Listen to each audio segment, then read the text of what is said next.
নমস্কার বন্ধুরা, সকলকে শারদীয়ার শুভেচ্ছা জানিয়ে আমি মাম্পি আজ চলে এসেছি আরেকটি নতুন রেসিপি নিয়ে, যার নাম হচ্ছে তন্দুরি রুটি। তাহলে চলো কথা না বাড়িয়ে দেখে নেওয়া যাক রেসিপিটি বানানোর পদ্ধতিটি। প্রথমে একটি বোলে আমি নিয়ে নিচ্ছি 2.5 কাপ আটা, আর এতে আমি এখন অ্যাড করব 1 চামচ চিনি। তারপর আমি দিচ্ছি অল্প খাওয়া সোডা, আর ওই চামচে 1 চামচ ভর্তি করে দিচ্ছি বেকিং পাউডার, মানে খাওয়া সোডার থেকে বেকিং পাউডারটা বেশি। তারপর দিচ্ছি নুন আর 1 কাপ টক দই। এবার এগুলোকে খুব ভালো করে মেখে নিলাম। এখন আমি এতে অল্প অল্প করে জল দিয়ে সম্পূর্ণ আটাটাকে মেখে নেব। আমি এখানে আটা ইউজ করেছি, তোমরা চাইলে ময়দাও ইউজ করতে পারো। এবার আটা মাখাটাকে একটু ছড়িয়ে নিয়ে এর উপরে দিয়ে দিচ্ছি সাদা তেল। এই সাদা তেল দিয়ে খুব ভালো করে আরেকবার মেখে নিতে হবে।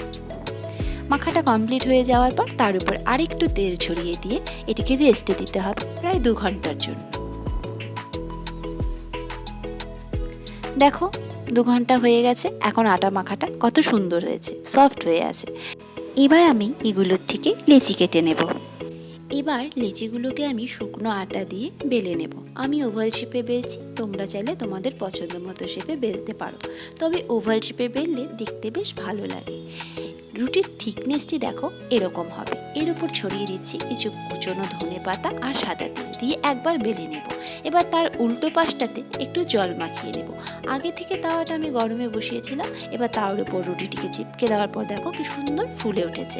তারপর তাওয়াটিকে ওভেনের উপরে উল্টো করে আরেকবার ভালো করে রুটিটিকে সেঁকে নেব। দেখো একটি খুন্তির সাহায্যে তুলছি, খুব সুন্দর করে উঠে আসছে।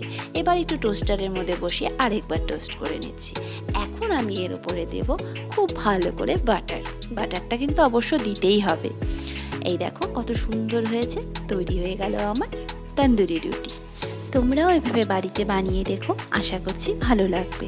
সকলের পুজো খুব ভালো কাটুক, সুস্থ থেকো, ভালো থেকো। ধন্যবাদ।